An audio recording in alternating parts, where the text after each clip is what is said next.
Stems which cannot be rooted to the ground is girdle, that is a ring of the bark tissue is basically removed, and then we cover it with moss or cotton, then wrap with a polythene. Why? So that there is no chance of evaporation. Okay, then the earthen pot with a hole at the bottom is hanged from the branch above the ring to supply water, and we see that the adventitious roots appear, thus a new plant is formed. Where do we see this type of layering? Aerial layering. It is observed in case of orange, guava, etc. Now let us look into the advantages of vegetative propagation. It is quicker and more certain. It produces new individuals with exactly identical qualities as the parent. Okay. Then plants which do not have this viable seeds can be reproduced by vegetative propagation. Flowers are produced of superior quality. Then the desirable character of fruit can be maintained. Okay, which usually cannot be maintained if the plant is raised by seed.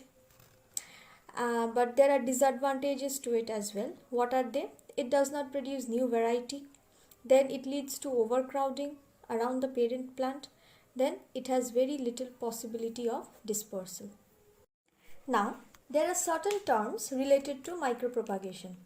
I'll be introducing you to 3 terms. For now you will only have to know the definition, of course by understanding its meaning.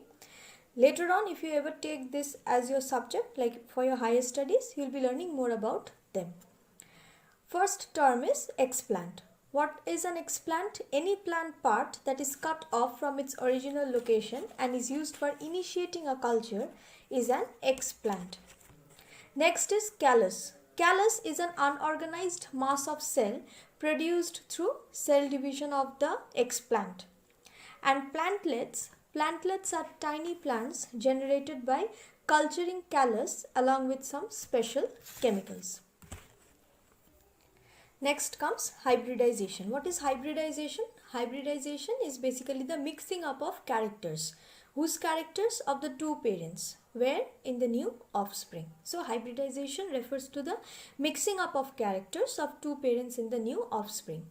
Now, hybridization can be brought by 2 ways. What are they? One is cross-pollination, you know about it. Then another one is somatic cell hybridization. Now, cross-pollination, we all know what is pollination. It is the transfer of pollens from the anther to the stigma. What happens in cross-pollination? The pollen from the anther to the stigma can fall in the same flower. Okay. Or the pollen from the anther can fall into the stigma of a different flower but of the same plant. These are the 2 ways how cross-pollination takes place. Somatic cell hybridization. Somatic cell hybridization refers to the body cells. In this, the somatic cells of 2 varieties are fused together. First, the cell walls are removed by a certain enzyme. Then the plant cells lacking the cell wall are called protoplast. Now, the protoplast of the selected parents are made to fuse with the help of certain chemicals. The fused nucleus is called heterokaryon. Now, the fused protoplast are cultured, they regenerate their cell wall and start dividing to produce plantlet. What are the uses? They are used for obtaining clones, for introducing useful genes in case of male sterility. Now, we will learn about biotechnology. Biotechnology is a different field of study.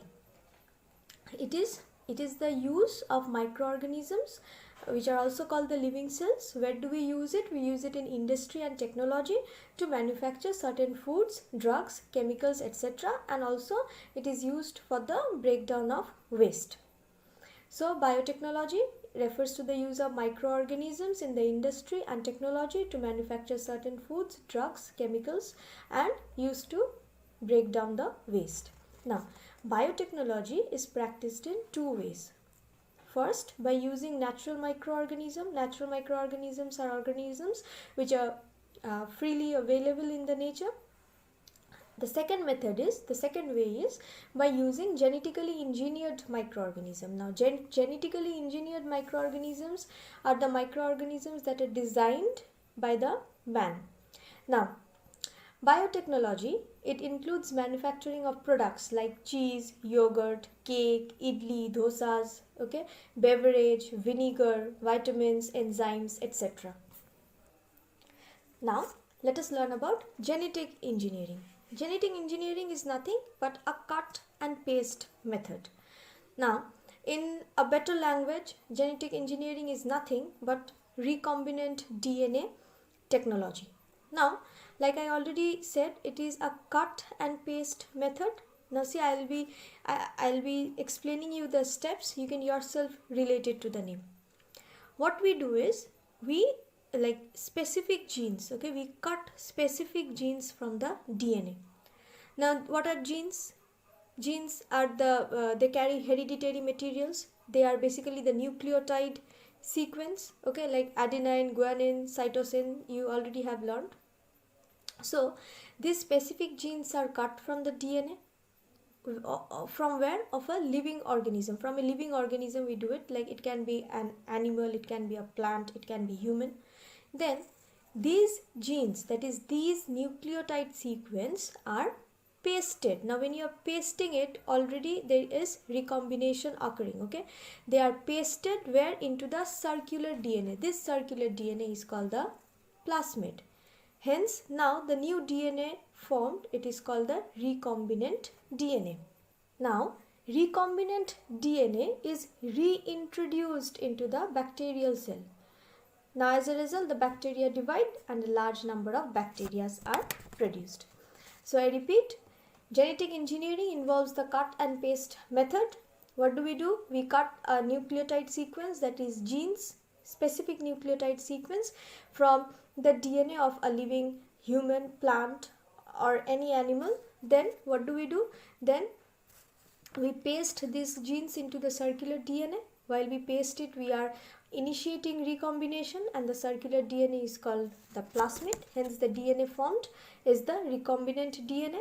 Then we reintroduce the recombinant DNA into the bacterial cell. This is what leads to the growth of the bacteria. Now let us see the applications of genetic engineering. See, this helps us to produce a variety of enzymes such as amylase, lipase, okay, then proteins such as insulin, then clotting factor 8 and 9, which is widely used for treating hemophilia, vaccine, antibiotics. Genetic engineering helps us to prepare all these, okay. Here you will come across a new term, that is transgenics. Now transgenic refer to a variety of animals and plants that carry foreign genes, okay. Now how are we being able to produce this kind of plants and animals? It is of course a blessing of the genetic engineering field. Now we will discuss some of the probable questions. I repeat, probable questions of this chapter. You may get n number of questions from the topics that are discussed. So try to understand the topic well, okay. We will start with the first question. Give 2 advantages and 2 disadvantages of vegetative reproduction. I repeat, give 2 advantages and 2 disadvantages of vegetative reproduction. First is, it is quicker and more certain. Then it produces new individuals with exactly identical qualities as that of the parent.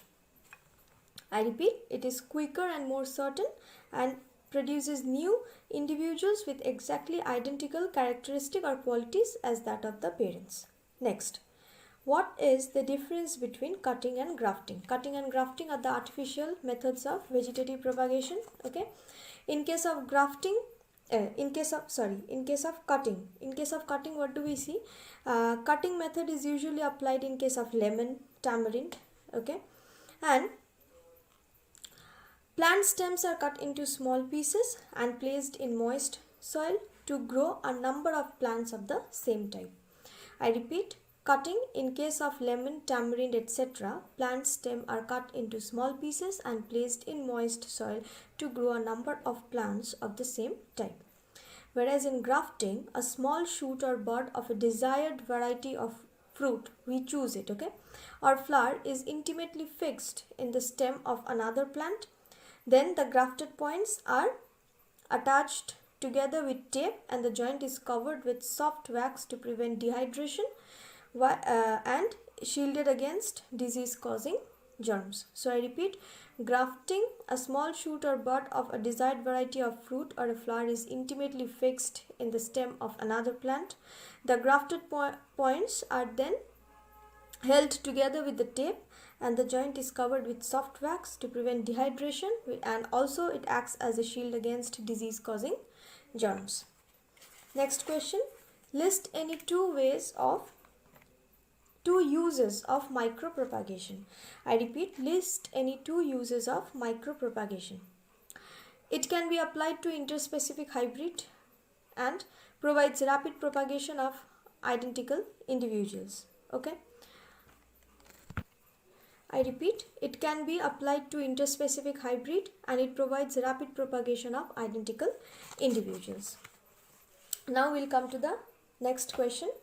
What is meant by transgenic organisms? I repeat, what is meant by transgenic organism? Give one example.